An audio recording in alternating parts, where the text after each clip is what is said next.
Hello friends, this video on Life Processes Part 31 is brought to you by examfear.com. No more fear from exam. On the basis of whatever we have studied so far, let us quickly look at some of the questions and let us see if we can answer most of them. The xylem in plants are responsible for transport of water, transport of food, transport of amino acids or transport of oxygen. It's very easy. Xylem is mainly used for transport of water and minerals. So the option A would be the correct answer. Xylem responsible for transport of water. The next one. Autotrophic mode of nutrition requires carbon dioxide and water, chlorophyll, sunlight, all of the above. I don't think I really need to answer it. All of you must be knowing it. What does it need? It needs carbon dioxide, water, as well as chlorophyll and sunlight. So all of the above. Breakdown of pyruvate to carbon dioxide, water and energy takes place in cytoplasm, mitochondria, chloroplast or nucleus. Now, please remember the process, the stepwise process of respiration. In both aerobic and anaerobic respiration, but first step is conversion of glucose into pyruvate. So that happens in the cytoplasm. Now once pyruvate is formed, what happens? Pyruvate enters into the mitochondria. And this pyruvate loses one carbon dioxide and forms acetyl coenzyme A. That acetyl coenzyme A then finally undergo aerobic respiration and give carbon dioxide, water and energy. So where does this process take place? This takes place in the mitochondria. So second option is the correct answer. So now it is time to answer some questions. So the question says, how are fats digested in our bodies and where does this process take place? So now I have discussed this while I was talking about nutrition in human beings. So fats, what are they actually composed of? They are actually composed of simpler substances like fatty acids and glycerol. So they need some enzymes for their digestion. So from where do we get those enzymes? We get those enzymes from the pancreatic juice, right? So here if you see this pancreas, through the pancreatic duct will send the pancreatic juice into the duodenum of the small intestine. Again, this bile juice from the gallbladder will come through the bile duct into the duodenum. So this is the gallbladder. What is this blue colored line? This is the bile duct. This green colored line is the pancreatic duct. So they all meet in the duodenum. So duodenum is the place where the bile juice will make the acidic food alkaline. So it will make the medium alkaline. So once the medium is alkaline, the pancreatic enzymes will start acting. What is the pancreatic enzyme which helps in digestion of fat? There is an enzyme called pancreatic lipase. This acts on fat and digests them. So where does this process take place? It takes place in the duodenum of the small intestine. And what is this process called? This process is known as emulsification of fats. So it occurs in the small intestine, especially in the duodenum region. So pancreas contains pancreatic juice which contain the enzyme pancreatic lipase for fat digestion. How is it brought to the duodenum? With the help of the pancreatic duct. Similarly, liver secretes bile juice which is stored in the gallbladder, which is also needed for fat digestion. So how is it brought to the duodenum? Through the bile duct. Now in the duodenum we have both the bile juice as well as the pancreatic enzymes. So bile juice makes the medium alkaline and therefore activates the pancreatic enzymes. Now these pancreatic enzymes, that is the pancreatic lipase, act on the fats and digest them. So this is how the digestion of fat takes place. Next question. What is the role of saliva in the digestion of food? So I have explained all these things, but just for a review, I am just going through these questions again. Saliva is the watery fluid present in our mouth. I have discussed this. The first function is that it moistens the food which we take inside our mouth. Therefore, it makes the food softer and it becomes easier for us to chew it then.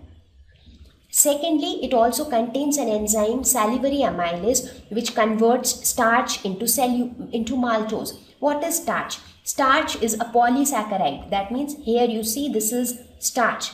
That means so many glucose molecules join together to form starch. So you can see this is quite complex. Whereas maltose is a disaccharide. That means two glucose molecules join together to form maltose. So this salivary amylase converts starch into maltose. So that means this complex molecule is converted into a far simpler molecule.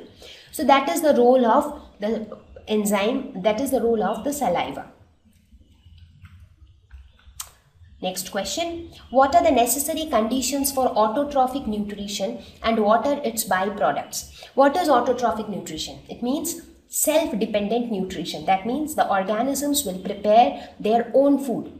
So how do organisms generally prepare their own food? By photosynthesis, and for that we need carbon dioxide, water, chlorophyll and sunlight. So these are the necessary conditions for autotrophic nutrition. And what are the byproducts?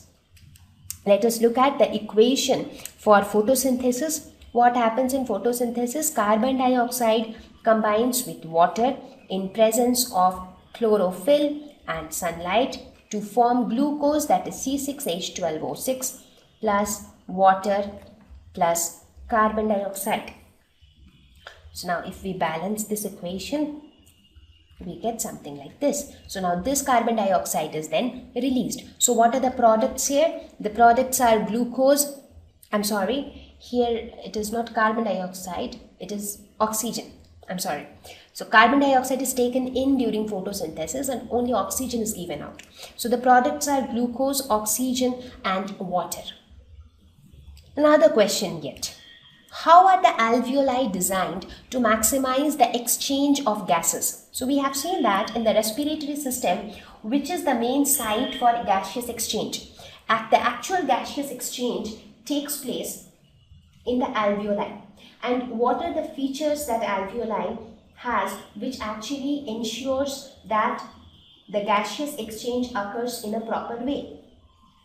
So what are the features of alveoli?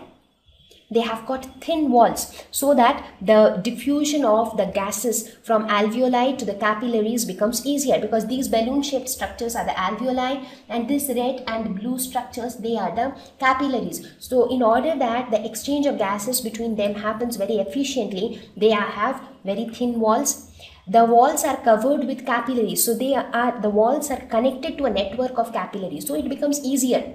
Like the blood vessels are connected to the alveoli, so in that ways also it becomes very easy to maximize the exchange of gases. Next question, what would be the consequences of a deficiency of hemoglobin in our bodies? So what is hemoglobin? It is the respiratory pigment which is present in the red blood cells of our body, and hemoglobin has a high affinity for oxygen. This is the pigment which actually imparts red color to the blood. So what is the function of hemoglobin? It helps in the heat. It is present in the red blood cells, and since hemoglobin has an affinity for oxygen, therefore the red blood cells transports oxygen to the different cells of the body. So what would happen if there is a deficiency of hemoglobin? So this is a respiratory pigment found inside RBCs, have high affinity for oxygen. So consequences of its deficiency, it will adversely affect the oxygen supplying capacity of the blood, because if hemoglobin is not there, there is nothing which has an attractive feature for oxygen. So nothing will attract oxygen that much. So the blood will not carry that much of oxygen as it used to when there was hemoglobin. So the oxygen supplying capacity of the blood will get affected adversely, and also deficiency of oxygen in the blood cells. Now when the oxygen supplying capacity is affected, that means the cells are not getting enough oxygen, so cells will have the deficiency of oxygen. And we know that how important oxygen is for the cells, because it is with the help of this oxygen that cellular respiration happens in each of the cells. The decrease in hemoglobin in the body might also cause to a disease called anemia, which is mostly prevalent in females, wherein the person turns quite pale in color because the hemoglobin decreases, and hemoglobin is the one which gives red color to the blood. So the person who looks quite pale. So these are some of the consequences of deficiency of hemoglobin in our bodies. Thank you. Please visit www.examfear.com to watch more videos, attempt free online test, get free study material, find tutors and mentors. Thank you once again.